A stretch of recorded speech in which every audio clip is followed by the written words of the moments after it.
అనగనగా ఒక రాజు ఉండేవాడు. అతనికి ఇద్దరు భార్యలు. మొదటి భార్యకు ఒక వెంట్రుక, రెండవ భార్యకు రెండు వెంట్రుకలు ఉండేవి. రాజుకి చాలా మంది సలహాదారులు ఉండేవాళ్ళు. వారిలో ఒకడు ప్రధాన సలహాదారుడు. ఒకసారి రెండవ భార్య వాడితో రాజుకి చెప్పించింది, ఒక వెంట్రుక ఉండే భార్య కన్నా రెండు వెంట్రుకలు ఉన్న భార్య మేలు అని. వాడి మాటలు పట్టుకున్న రాజు మొదటి భార్యని బయటికి గెంటేశాడు. మొదటి భార్య అప్పుడు బాధపడుతూ వెళ్తుంటే దారిలో కొన్ని నల్ల చీమలు కనిపించాయి. అవి ఆమెతో అన్నాయి, అమ్మా, మమ్మల్ని తొక్కదు తల్లి, ఎప్పుడైనా నీకు నోటి నిండా చక్కెర పోస్తాము అని. సరేలే, మిమ్మల్ని తొక్కితే నాకేమొస్తుంది అని ఆమె వాటిని తొక్కకుండానే ముందుకు వెళ్ళింది. ఇంకా ముందుకు వెళ్ళాక ఆమెకు ఒక గాడిద కనిపించింది. గాడిద ఆమెతో, అమ్మా, నాకు కొంచెం గడ్డి వేయమ్మా, ఎప్పుడైనా నిన్ను ఎక్కించుకుని తీసుకువెళ్తాను అంది. సరేలే, పాపం ఆకలి వేస్తుండవచ్చు అని ఆమె గాడిదకు గడ్డి వేసింది. ఇంకా ముందుకు వెళ్తుంటే అక్కడ ఒక పాడుబడ్డ గుడి కనిపించింది. అందులో దేవుడు ఆమెతో మాట్లాడాడు. అమ్మా, నాకు పూజ చేయమ్మా, ఎప్పుడైనా నీకు ఒంటి నిండా నగలు ఇస్తాను అన్నాడు. నగలు నాకెందుకు స్వామి, నీకు పూజ చేస్తాను ఆగు అని ఆమె గుడి అంతా ఊడ్చి శుభ్రం చేసి అక్కడక్కడి పూలు తెచ్చి దేవుడికి పూజ చేసింది. ఇంకా అట్లా ముందుకు పోతూ ఉంటే ఆమెకు ఒక అవ్వ కనిపించింది. నాకేదైనా ఒక రొట్టె కాల్చిపెట్టు తల్లి, నాకు తెలిసిన సహాయం చేస్తాను అంది అవ్వ.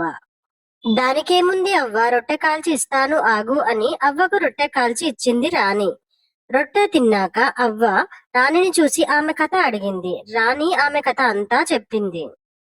నీకు వెంట్రుకలు వచ్చే ఉపాయం చెప్తాను అంది అవ్వ. నాకు వెంట్రుకలు రావాలంటే ఏం చేయాలో చెప్పు, నీకు పుణ్యం ఉంటుంది అవ్వ అని అడిగింది. అప్పుడు ఆ అవ్వ ఆమెకు ఒక నది చూపించింది. అందులో మునుగు, నీకు ఏది రాసి ఉంటే అట్లా జరుగుతుంది అని చెప్పింది. సరే అని రాణి ఆ నదిలో మునగగానే ఆమె తల నిండా నల్లని వెంట్రుకలు వచ్చేశాయి. రాణి అవ్వకు దండం పెట్టుకుని వెనక్కి తిరిగింది.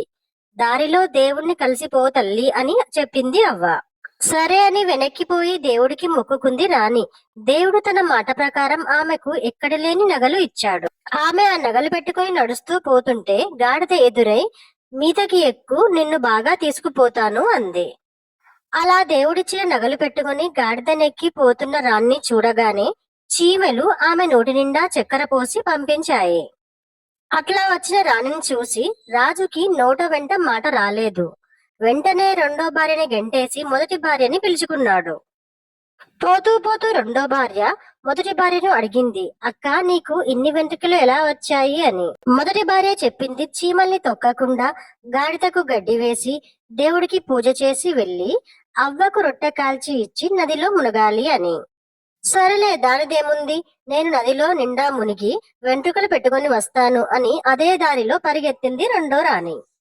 అలా ఆమె పరుగు పెడుతుంటే చీమలు ఆమెను వేడుకున్నాయి, తల్లి, మమ్మల్ని తొక్కకు, నీకు నోటి నిండా చక్కెర పోస్తాము అని.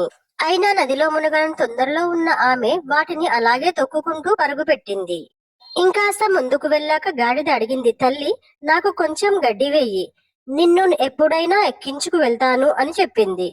కానీ నువ్వు నన్ను ఎక్కించుకునేదేంది, నేనే పరుగు పెడుతున్నా గదా అని గడ్డి వేయకుండానే వెళ్ళిపోయింది రాణి. అలాగే దేవుడు కూడా ఆమెని అడిగాడు, పూజ చేసి పో తల్లి, ఎప్పుడైనా నీకు నగలు ఇస్తాను అన్నాడు. నీ నగలు నాకెందుకు, నాకే కొల్లలుగా ఉన్నాయి అని పూజ చేయకుండానే వెళ్ళిపోయింది రాణి.